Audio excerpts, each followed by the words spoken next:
Hello, everybody, and welcome to a webinar put on by the Streaming Video Alliance and Ericsson titled Mobile Phones, Changing the Landscape of Online Video. We are very excited that you're taking some time out of your day to join us. We've got some really interesting data from both the SVA, who did a consumer study about mobile video, and Ericsson, who ConsumerLab, which is continuing to do their global study around video in general and mobile video specifically, and so we're going to share some of that data in our webinar today. Now, to introduce our two speakers, I am Jason Thibeault, the Executive Director of the Streaming Video Alliance, and my colleague here today is Anders Erlandsson, and he is a Senior Advisor at the Ericsson ConsumerLab. Anders, you want to introduce yourself? Absolutely, yeah. So I'm one of the authors of the annual TV and media study and from Ericsson ConsumerLab, and I've been conducting this particular study actually since the start back in 2010. Wow, yeah. So you guys have been doing it a long time. Indeed, I have. We are new to the consumer research report game, so I definitely defer to you and a lot of your stats, that are really fantastic. Some data you guys have uncovered is really exciting. So why don't we do this? Why don't we introduce our respective organizations a little bit? So the Streaming Alliance is a global consortium of companies across the online video ecosystem, and what we do is we bring all of these companies together, network operators, content owners, service providers, technology companies, to collaborate on building best practices and functional requirements and technical specifications, and even driving some standards around online video and streaming video. And again, kind of what I mentioned is we ran a consumer study in the U.S. Of about 500 respondents around mobile video, and we'll be sharing some of that data today. And then let me have Anders, if you want to introduce the Consumer Lab. Oh, absolutely. So Ericsson ConsumerLab is an organization that was founded back in 1995, and we've been sort of conducting consumer research, supporting both Ericsson, obviously, but also our current and future Ericsson customers in understanding their customers, i.e. The consumers. So the whole purpose of our being is really to give a better consumer insight, better understanding of what are the needs, both the present and the future ones.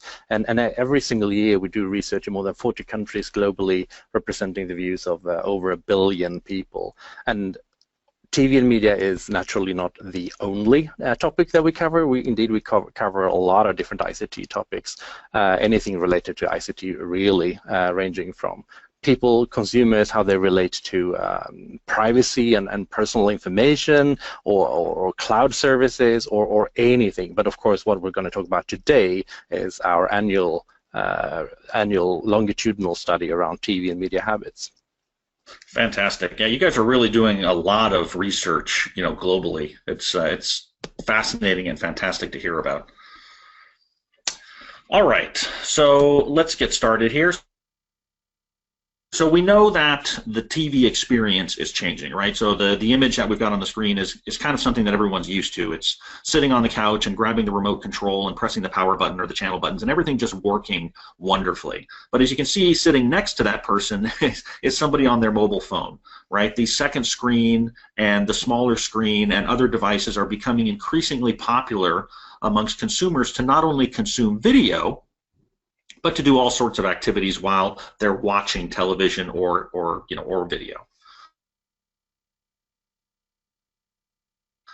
Now, what's driving change really is consumer behavior, and consumers are increasingly wanting to watch what they want, when they want, where they want, how they want, and on what device they want. So it's really driven, this change in the television experience is really driven by how consumers are demanding that they be able to watch the content that they normally watch on their televisions wherever they are. And that's really a significant change in the way that people are going to consume video content.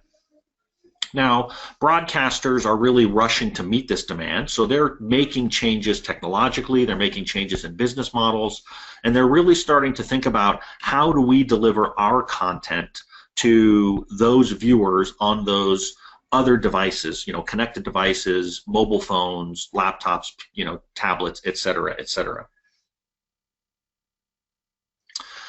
Now, it's interesting, though, is that, this sort of, call it a global phenomenon, and I think really that's kind of what the Ericsson study points out, is this is a global shift in the television experience is really being driven by this new demographic, right, these millennials.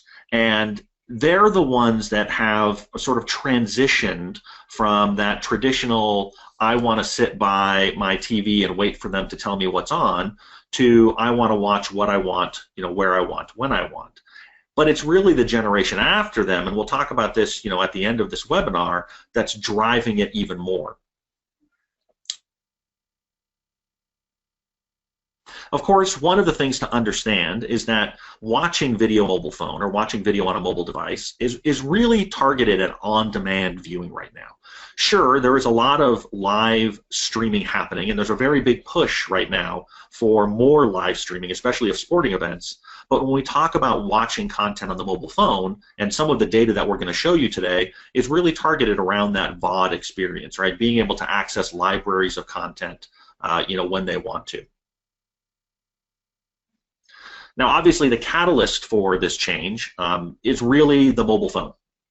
So it's this device that consumers have in their pockets with beautiful screens, powerful processors, the ability to convert video and watch video at a very high bit rate and a very high quality. And this device is what is transforming that television experience.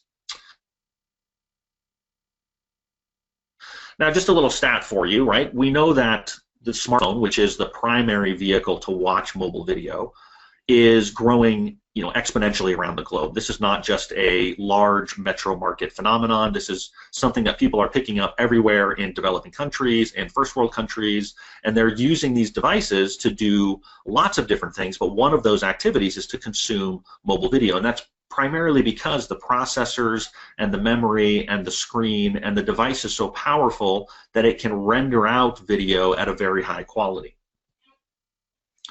Now, one of the things that is very interesting about the growth of video, and especially for mobile, is Cisco has been tracking this for now, I think, a few years in their VNI Global IP Traffic Forecast. So that's their Visual Networking Index report. And although there's lots of data on this slide, the really interesting bit is that last part, which is about more video viewing. So what we're seeing and what Cisco is predicting is that about 80% of IP traffic to phones, right, will be video by 2019. And that's a significant amount of video content that's going to be being consumed. And as you'll see by the data that both Anders and myself will share from our respective studies, this is being corroborated by, consumer qualitative and quantitative analysis. They're watching more video on their phones, and so this is naturally going to happen. Now, this is an interesting graph. So this is kind of a nice segue into a lot of the data that we're going to talk about today. This is from the Streaming Video Alliance's Mobile Video Consumer Study. And really what it shows is very interesting. We asked the question about how much video do people watch on their phone each week. So it wasn't each day, it wasn't each month. We picked a week as sort of an arbitrary time block to get a sense of how much people were watching on their phones. And as you can see, there's a large percentage that are watching less than an hour. Now, still, that's an hour of video on a phone, right? And as you can imagine, the form factor, can be a little cumbersome to watch a feature-length movie on your phone or a television show on your phone. But if you look at the rest of the numbers, so about 45% of respondents have indicated that they watch more than an hour of video. And if you look even at the bottom of more than 5 hours, there's 7.5% of respondents, which is a significant amount, are watching a lot of video on their mobile phones. So now I'll turn it over to Anders to talk. Yeah, so If we then look at the global evolution of share of total viewing time that is being spent on the different types of screens, ranging from the darker blue, which is the fixed TV screen at home, and then we have the lighter blue, which is the desktop computer screen, and then we have the red laptop computer screen, the smartphone, and on the top of the graph, the tablet. We can see that year by year, the fixed screens are giving in and losing share of total viewing time compared to the mobile screens. And we've really gone from a situation where roughly only 30% of the total viewing was done on a portable mobile screen like the laptop, tablet, smartphone. And today, now in 2016, our latest measurement, we were closer to a 60-40 share. So some 40% are being done on a mobile screen, portable screen, and 60% being done on a fixed screen. So this is clearly telling us that mobile viewing across these different screens is increasing year by year. And even more interesting is the fact that it's not just the share of time that is changing, but also the total viewing time. Because as you can see on the gray bar there, that is sort of slowly increasing year by year, that is indicating that the total viewing hours is indeed increasing. So mobile screens, as we will see on the next slide as well, are really driving the total viewing hours. So total viewing is increasing simply because consumers are spending more time on mobile screens. So if we go to the next slide, we can see that if we look at these global numbers, in fact, mobile viewing has increased by roughly 4 hours per week compared to 2010, whereas the viewing on the big fixed TV screens have lost some 2.5 hours per week, the TV screen and the computer screen, the desktop computer screen. So all in all, even though we're losing it 2.5 hours, we're still gaining another 4 on the smartphone, tablet, and laptop, which really means that the total, again, the total viewing is increasing. One of the things that's driving, that both Anders and I feel is driving this change in viewing behavior and viewing habits, so more content viewed on mobile devices, is this concept of unlimited data buckets. So we're seeing carriers around the globe really push towards offering consumers the opportunity to consume as much data as they want to, and you know, that's within caps, right? So lots of these plans are capped at, you know, say 22 or 25 gigabytes per month, where if a consumer exceeds that amount, their speeds will get ratcheted down. But it's still this concept of I can watch as much video as I want or use as much data as I want. And this is really driving this desire to watch more content on the phone. And one of the things that's, you know, again, that Anders will show here in his slide, is that's really having a demonstrable impact on the amount of video that people are consuming. Yeah, exactly. So actually, before even starting to talk about this particular graph, I'd just like to add that what we're saying, that it is this availability of a larger data packet that is enabling consumers to be mobile and do use their video consumption wherever they are. And we saw when we did the in-home interviews, for example, in South Africa, that there was very little mobile viewing at all, and simply because consumers there typically don't have any data buckets to talk about at all. The typical data bucket for many consumers would range around 200 to 500 megabytes of data per month. And even on their home Wi-Fi's, they would only have 2 or 3 gigs of data. Could you imagine that, living with 2 or 3 gigs of data on your home Wi-Fi? I mean, how can you survive on that? And of course, that has a dramatic impact on how they behave. But as we can see here on this particular slide, when we start looking at the on-device measurements that we've done in the US, we can see that for users, if you compare those who have an unlimited or the perception of an unlimited data plan, close to there is a huge difference in the amount of viewing that is being done over mobile data. You can see, look for example, at the 25 to 34-year-olds on the left-hand side graph, that 45% of their total viewing is indeed done over a mobile network, and the other 55% is then done over Wi-Fi. So if you have, and when you have these type of unlimited data plans, that has a tremendous impact, because compared to the equivalent numbers for those who have pay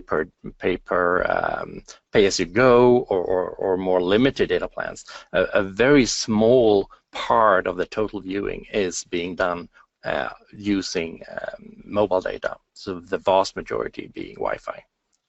And another thing that is really fascinating when you are comparing different user groups is if you start looking specifically at consumers that use live streaming services.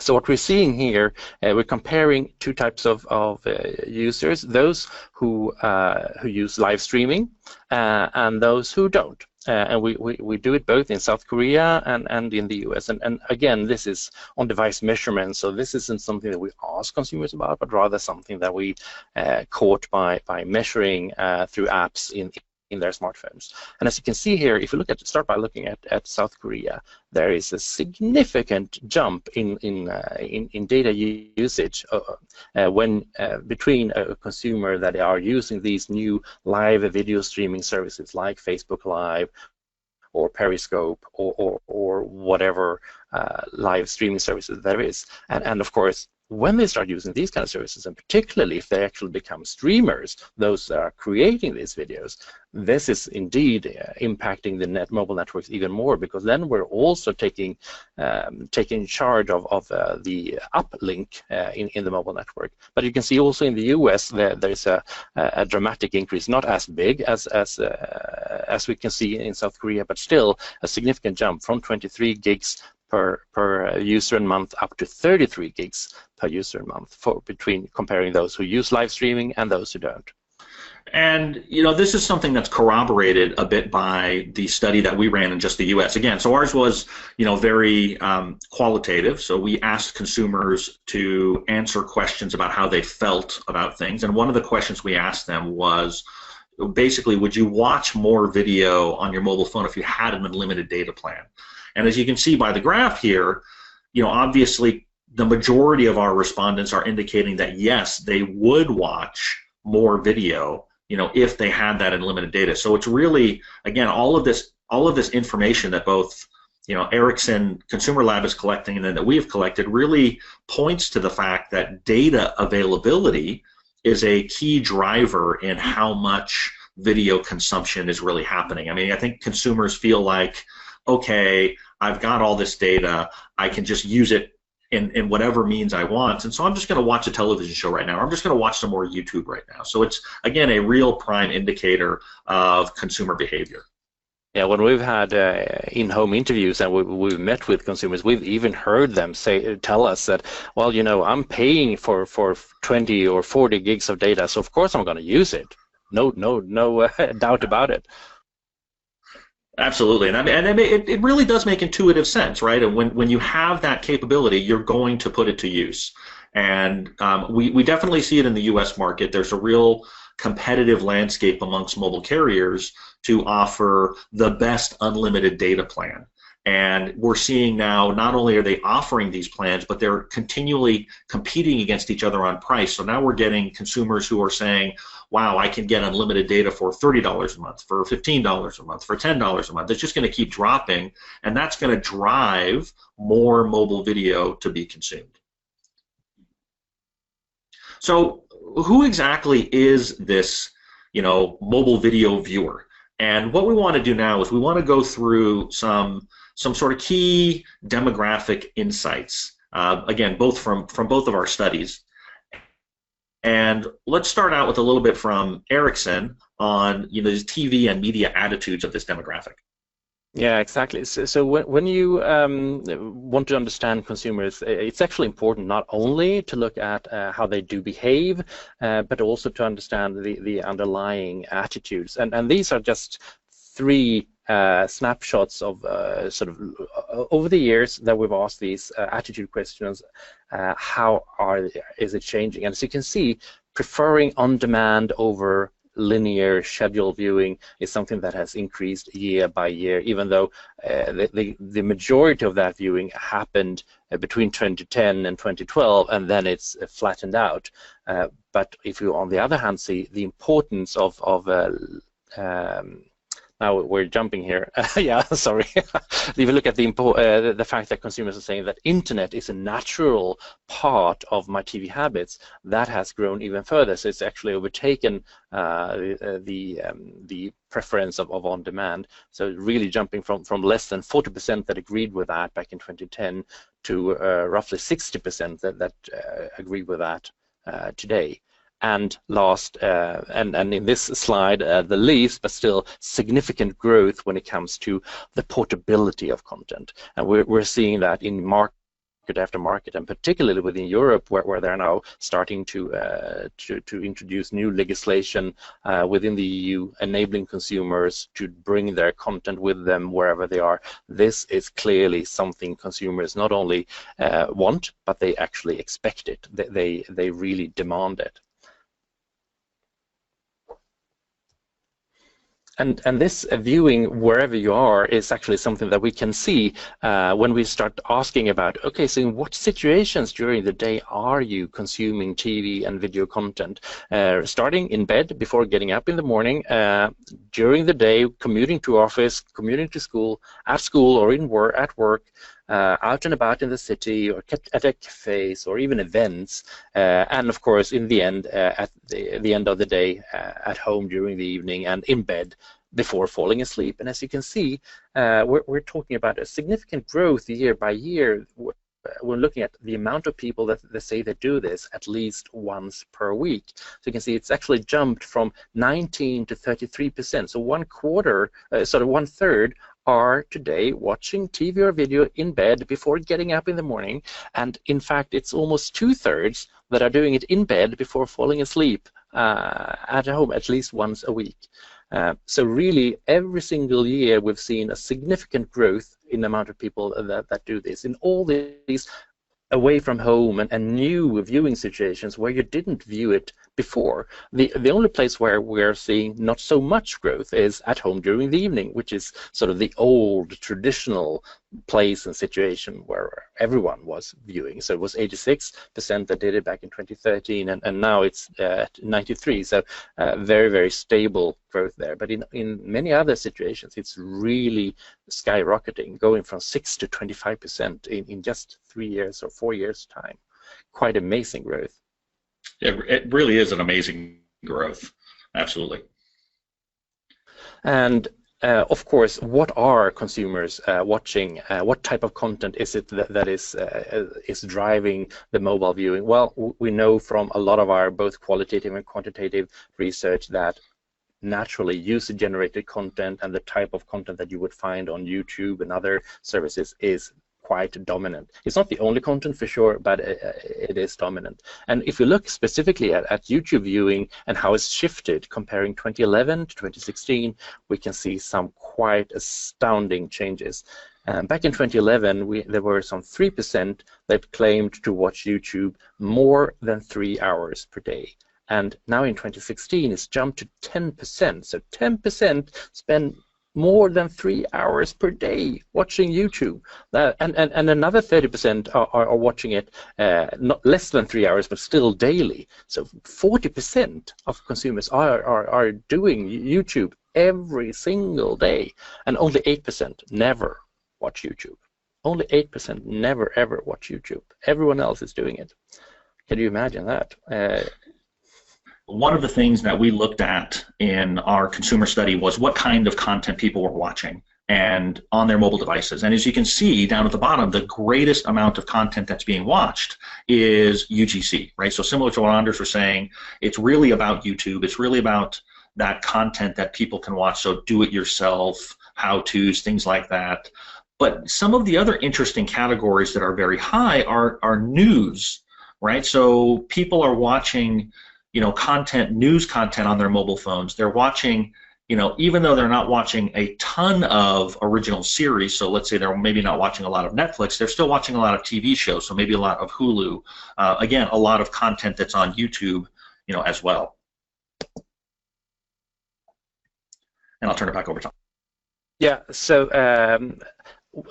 that's typically something that we hear a lot when we talk to the media industry, and they're sort of complaining, well, you know, mobile viewing, that's only the free of charge YouTube viewing, that there is no other revenues there, and what this chart is showing, that also based on our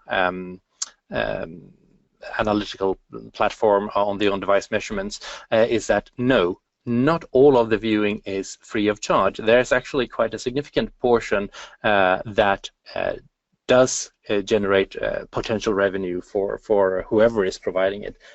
So the blue part of this is the ad-supported video on demand, like YouTube. So there wouldn't be any money for someone that is hoping to sell SVOD or something like that. But the red part, which is the 20% there, is kind of interesting, because there we have both. We have the TV Everywhere, which is smaller section. We have this very minimal transactional video on demand, the blue 0.4%. But then we have the SVOD and the TV Everywhere, both of which are clearly types of content that is chargeable, something that you do generate money from.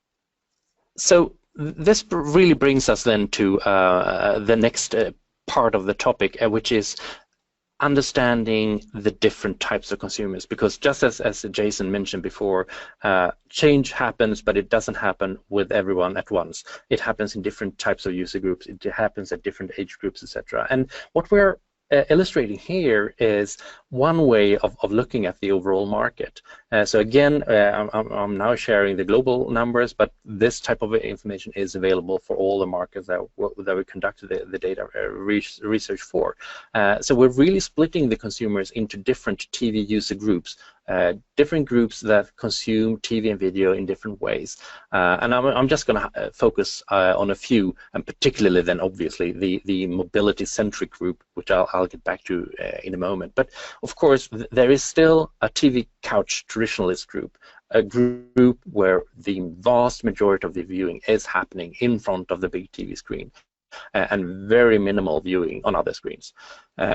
These guys were that's sort of the really traditional type of viewing. But then we have a very interesting group which we call the screen shifters. This is a group that is constantly moving from screen to screen. They're watching on all the different screens in all types of situations and jumping back and forth. We call them screen shifters.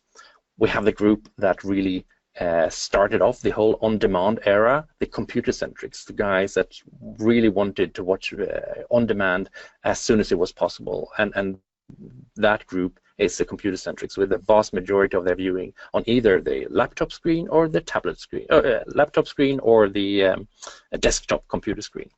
And then, as I mentioned, the mobility-centrics. This group are really driving the mobile viewing, and as you can see, they are very, very high on their mobile. The mobile viewing is a very, very big portion of their total viewing, but that doesn't prohibit them from watching on other screens. But the mobile viewing is really the highest in this group. Naturally, every single group is single type of user group creation will have to have some kind of average group. So we have what we call the average TV Joes.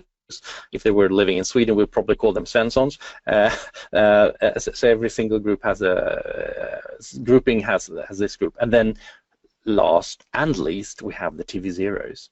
These guys look quite a lot like the screen shifters, actually, don't they? Or even the mobility-centrics. The main difference is that these guys do not spend a whole lot of time on TV and video. They watch some, but it's not all that super important to them. Which is why we call them zeros, because it shouldn't really be zero. I guess it should probably be more like minimal, TV minimalist or something like that. But we choose a shorter name, TV Zeros. And one of the questions that we asked our respondents in the US was, do you watch video on your phone more or less than on the following devices? And so what we saw was that even though the mobile phone wasn't necessarily a dominant device across the board amongst millennials, so again, this is very specific bit of our consumer research focused on millennials, there were some times when a mobile phone was more desired than other connected devices. So looking at like a tablet or an application on a smart TV, you can see that they're watching more content on those mobile phones than they are on those devices, which is a very interesting sort of phenomenon, again, that the consumers are choosing the smaller screen sometimes over a much larger screen. So look at the bottom row where you have a casting device such as Google Chromecast. They're watching it almost double the amount of time that they're spending watching mobile video, almost double the time that time they're spending on those devices, on that connected Google Chromecast device, on their large screen TV. So again, just a very interesting bit of data that we gathered to support what Anders is saying, really, about there being this segmentation across the board, and people choosing to watch video on their mobile phones over some other devices. So anyway, yeah. So and Jason is entirely right, and we're seeing this shift of habits and behaviors quite clearly by simply looking at the size of these different groups and how they have evolved over time. So these traditionalists, they have really dropped. They were the second largest group back in 2010. 20% of the total population was a couch traditionalist, and now they've dropped to only 14% of the total market. Whereas the screen shifters, they have done the opposite journey. They've gone from 15% to 20%. So they're really now the largest group alongside the mobility centrics, which I will get back to. And then we have the computer centrics, is also a shrinking group, simply because you don't have to be a computer centric to watch on demand anymore. So this whole drive for on demand doesn't have to reflect in the being a computer centric. You can do that in many other ways, and consumers are doing that. So look at the mobility centrics, these guys that are really putting the mobile phone in the driver's seat. They've gone from a very small and obscure group, 5% of the total market back in 2010, and now they're also 20%. So 20% of mobility centrics, 20% of screen shifters, they make up 40% of the total market. And as you saw, if you remember, the size or the amount of viewing also that the screen shifters did on the smartphone was significant. And then we have the average TV Joes, which is sort of a fairly stable group. And then last and the least, as I mentioned, the TV Zeros, which is globally speaking a diminishing group as well. Partly to do with the fact that consumers are spending more and more time watching different types of TV and video content. And a fun fact maybe is that there are a few markets where we're seeing lower average viewing time. And what's interesting then is that those type of markets, Germany is one, Sweden is another one, we have more TV Zeros.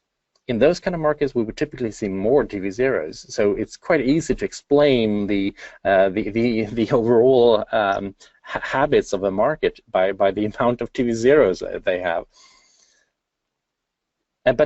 So if we then take the next step and just again to look at the spending for these groups, we can see something more interesting, something very, very fascinating. The TV couch traditionalists, that shrinking group, they're also not the highest spender. Yes, they do spend the most this is US data, by the way. They are spending the most on traditional TV, but very little on demand services. But the screen shifters, they spend almost as much on linear TV services, pay TV services, but then they spend an awful amount of additional money, almost as much on VOD services. And also the mobility centrics, they spend a lot more on VOD and linear TV. So and then add to that equation that the couch traditionalists, they are disappearing quickly, whereas the screen shifters and the mobility centrics, they are exploding in amount. What type of customers do you want to have as a service provider going forward? Do you have an offering that is targeting the couch traditionalists only, or do you actually have an offering that targets the needs and the expectations of the screen shifters and the mobility centrics? Because that's what you have to have in order to be successful going forward. All right, so let's talk about the future a little bit. Obviously, both Anders and myself have talked a lot about data and what we're seeing from consumers, really around the globe. Obviously, the SVA's focus was very North American. Anders, as he's indicated, Ericsson's ConsumerLab is really looking at a holistic picture. So what does the future hold, right, for not only mobile video, but video in general, media and entertainment? So what can we expect to see? Well, really, the future, I think we all agree, is streaming. I think that broadcast television, and this is probably shared by Anders, and he can talk about that in a little bit. We've got a great slide for him to talk about the future. But really, we're moving away from this traditional broadcast environment to one of online video, where content is being delivered, or it's either over the top or via IP or some way that. But streaming, it's more than just streaming. It's really mobile too. The future is about these small devices we have in our hands with these wonderful screens and great processors. They are the key to this gradual shift from broadcast to streaming. But even more than that, right, the future is really happening right now. It's not something that we're looking at 25 years away from now, or even 15 years, or even 10 years. We're seeing this shift driven by, again, the consumer behavior that we've been talking about to mobile phones. And again, it's really going to happen not necessarily all in one fell swoop. It's going to happen gradually over time. And we've started it. It's been going on, and it's really starting to pick up speed as we move, through 2017 and into 2018. So, Anders, if you can address, sort of your 2020 vision, which is really an exciting. Yeah, absolutely. Yeah, so basically, we have three predictions for the short-term future, meaning because 2020 is it's not that far ahead anymore. I started talking about 2020 like 5 years ago, and then it was like way ahead. But now we're getting very, very close. But really, we are focusing on three key aspects here. First one being around the amount of time out of the total viewing time that is going to be spent on the mobile screen. And we're saying that by 2020, roughly half of the viewing time is going to be done on a mobile portable screen like the smartphone, tablet, and laptop. But furthermore, half of the viewing time is going to be done on demand, and meaning that the other half, the other 50%, are going to be done live or linear. So we're definitely not saying that live and linear is dying or any such thing, but we're seeing a clear shift insofar that the type of content that you watch through live and linear is going to be very, very different than it was 5 years ago. And we hear that even when we do expert interviews with media representatives from cable operators, or even from TV channels, TV networks, they are telling us that we rarely have any purchased linear TV series and movies during prime time, because that is not what our viewers want. They are getting that content through on-demand sources. We're focusing solely on either own-produced live content or live-ish content.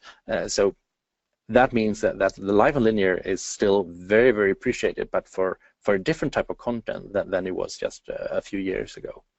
And so the last prediction is really around these TV use groups that we mentioned. You remember I mentioned that the screen shifters were some 20% of the total population, and the mobility centrics, they were another 20%, and both of them are growing. So guess what? By 2020, we're going to see roughly half of the total population being either a screen shifter or a mobility centric, and that is quite important to think about when you start thinking about what can we offer to our customers in order for them to love us and stay with us and not abandon us for some other service. Because these guys, they are the most demanding consumers you could ever have. And also, just like sort of a concluding comment when it comes to the millennials and their importance in this, because yes, we are seeing a lot of these shifts are happening first amongst the millennials. But honestly, even my dad, who's turning 80 next year, has started watching TV and video on his smartphone simply because it's now a screen size that even him, with his diminishing eyesight, is suitable, because he's got one of these iPhone Plus, whatever it's called. So even for an 80-year-old, it is now possible, and it is something that he does in bed every single night before falling asleep. So you don't have to be millennial to watch video in bed. You can do it even as an 80-year-old. That's fantastic. From the streaming video perspective, what do we see for the future?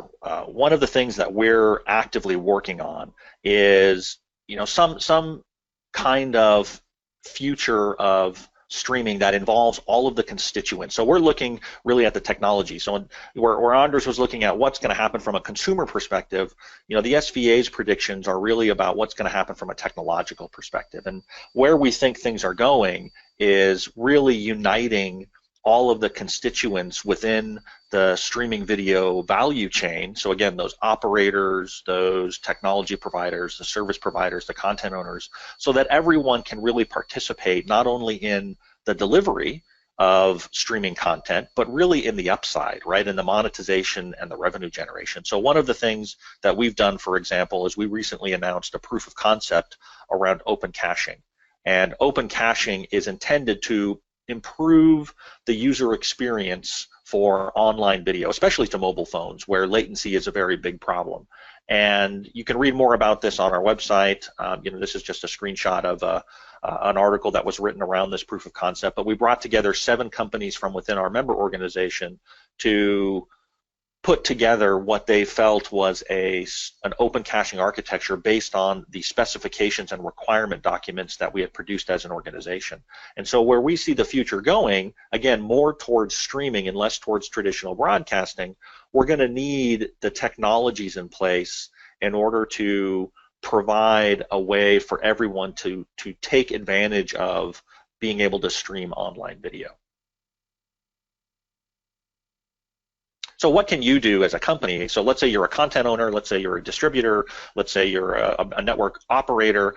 You can really do one of two things. You can either, proverbially bury your head in the sand and say, I'm not worried about mobile phones. I'm just not going to deal with it. We're just going to produce our content and we're going to target it at laptops and computers and, and that kind. But it's that, again, is really sort of getting away from the trends that are happening. And the other side is you can say, we're going to embrace mobile as the primary vehicle by which people are going to consume video. So it's really making sure that your content is delivered expertly to smaller devices versus worrying about whether it's transcoded or formatted for the appropriate screen on a laptop or a smart TV. So again, you can sort of take one of these two paths. You can say mobile first, or you can say we'll just get the other stuff and we'll worry about mobile later.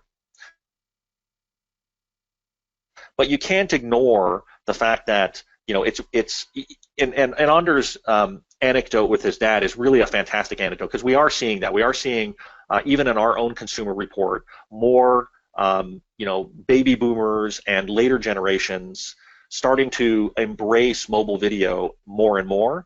But again, it's really these kids that have grown up without big screen TVs, or the big screen is just a secondary screen. It's kind of like, well, I've got my phone with me and I'm sitting on the couch and I'd rather watch the video on the couch than the one that's showing on the TV. And it's not just millennials that are going to drive this. There's really the generation following them, the one that has grown up with YouTube. There was a great quote somebody told me the other day that the Netflix generation, so many kids have grown up with Netflix now that there's a generation of kids who have no idea what a commercial is, because Netflix has no commercials. So they don't see them because they don't ever watch. They're watching YouTube, they're watching Netflix, they're watching Hulu, they're watching all these on-demand services that don't have, maybe besides YouTube, they don't have robust advertising models, so they don't know what a commercial is. So it's really not just this younger generation of millennials, it's the generation following them that's really going to drive this transition from broadcast television to to mobile streaming. All right, and with that said, we'd like to open it up to some questions, and we do have a question here that was submitted a while ago, so I'd like to read that, and Anders, you can take the first crack at answering this. But the question is, do you really feel broadcasters are rushing to change how TV is viewed? I get the feeling it is still targeted towards market segments and not true anywhere. I'm always limited to home viewing only or telco partnership. So basically, I think what the question is asking is, do you feel that broadcasters are really embracing this concept of everywhere, anywhere viewing? And what do you feel about that, Anders?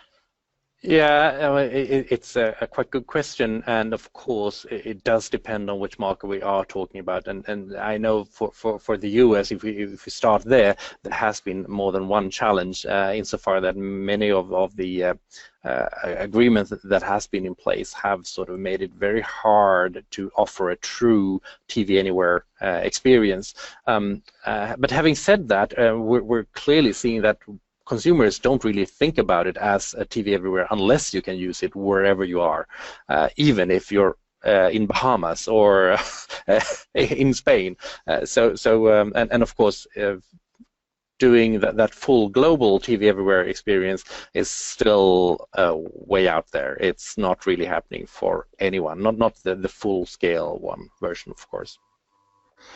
Yeah, no, and I would agree with you there. I think it's definitely offering TV everywhere is difficult. In the U.S. market, we're seeing a lot of cable operators really push on that.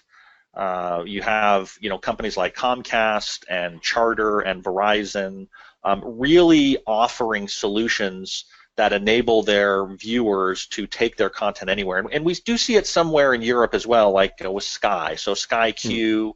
This concept of being able to take your content wherever you are. So I feel that the more progressive operators recognize that if they don't do that, their subscriber base is going to get cannibalized by other streaming services.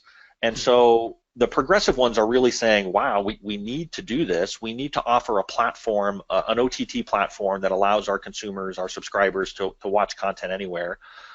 And the other sort of tier 2 or tier 3 providers are kind of coming to the game very late. So it really depends on who you're subscribed to. If you're subscribed to a major operator like a Sky or a Comcast in the US, or I can't think of any other examples off the top of my head, you're going to get a great TV everywhere, anywhere experience. If you're with a tier 2 or a tier 3 operator, probably not. It probably more is to the questioner's point that they're really not pushing. They're really it's probably going after maybe market segment focus. So definitely very interesting very interesting question. And we just got another question in, so let me click on that and read that one. So it says, the transition to streaming video is now clear. Could you elaborate a bit more on the implications for the telecom infrastructure, CDNs, satellite? Do you have an opinion on that, Anders? I mean, for what we see from the consumer perspective is, of course, that consumers definitely expect to have the unlimited experience that we talked about before, and think about what that means in form of data caps and those kind of barriers, or the removal thereof, is of course quite important. And on the other hand, we're also seeing that there is tremendous progress being done in the world of compression, etc. And I was actually listening to the Netflix CEO and co-founder during Mobile World Congress, where he was talking about him expecting the average video stream to a mobile phone being possible to get down to as low as 300 kilobits per second and still give a really good consumer experience. And of course, if you can do that, the implications and the impact on the mobile networks might not be as high as it would otherwise be. No, that's a great point. I'll add a little bit more to that in saying that the implications for the telecom infrastructure are significant. Obviously, lots of mobile operators are now deploying what are called heterogeneous networks. So combinations of large large cells, large mobile cells with picocells and microcells, so that they can get better coverage, so that reduces latency, so that requires telecom operators to expand their footprints. And again, I'm really going to focus on mobile video, right? And so telecom infrastructure, again, is going to be impacted by 5G. So as we move to 5G, that will be an amazing change in the kind of quality video we can deliver down to the handset. So again, that will require network upgrades in order to provide that kind of service to their subscribers. On the CDN and satellite side, again, I'll point back to what the Streaming Video Alliance is doing with their proof of concept in open caching. The idea is telecom operators will probably deploy caches or open caches in their networks so that they can cache popular content very close to the end user and make for, again, less latency, better quality of experience, and improve the economy of delivering video, which is, as we pointed out way earlier in the presentation, is only going to keep getting more and more. Again, if you subscribe to what Cisco is saying, it's only going to become more and more part of the IP landscape. All right, let's see if we've got any other questions. Yes, I think that we've got time for one last question. So, do you see the continued traction for large screen viewing by groups watching sports together in sports bars or in home theaters? That's a very interesting question. What do you think about that, Anders? I'm not sure I understood the full complexity of the question, but I mean, it's quite clear that even though we do see a significant growth in big screen, in small screen viewing, in the smartphones viewing, and a diminishing overall when it comes to the big screen viewing, it still doesn't mean that there isn't a place and a need for the bigger screen. I think particularly when it comes to sports and watching things together, it's going to continue to drive consumers, and there's going to be situations where you can't go to the football arena to watch it live, so you do want to watch it, but you still want to watch it together with others, and that type of use case will definitely be there also going forward. Yeah, no, I would agree with that. I think what's going to be interesting is the use of the mobile as a second screen. So imagine you're at a bar and you're watching a football match with 10 of your friends, and the football match provides an opportunity to get different camera angles, and you don't have control of the TV because you're in a bar. So what do? You whip out your mobile phone and you log in, and you log into the feed and you look at a different camera angle. So I think that there's, to your point, Anders, the big screen is just a screen, and it's really the community aspect of watching content together that's more important. I mean, I've got lots of, anecdotes. I have 4 kids, and I've got lots of anecdotes about them sitting on the couch, sharing mobile phones between each other, watching something, even as there's something on the TV. And so it's really happening, that they're just viewing the big screen as a screen, and it's the community that they can generate around the content that's more important. All right, I think that is all the time we have today. So I wanted to say, first of all, thank you to everyone for staying with us the entire webinar, and we hope that we were able to provide you with some really great information. Now, obviously, the Ericsson ConsumerLab report is available from their website. Our mobile video exposed study of the U.S. market is available via the Streaming Video Alliance website. So, highly recommend that you go visit our respective websites, and if you're interested in that data, downloading those reports and seeing more information.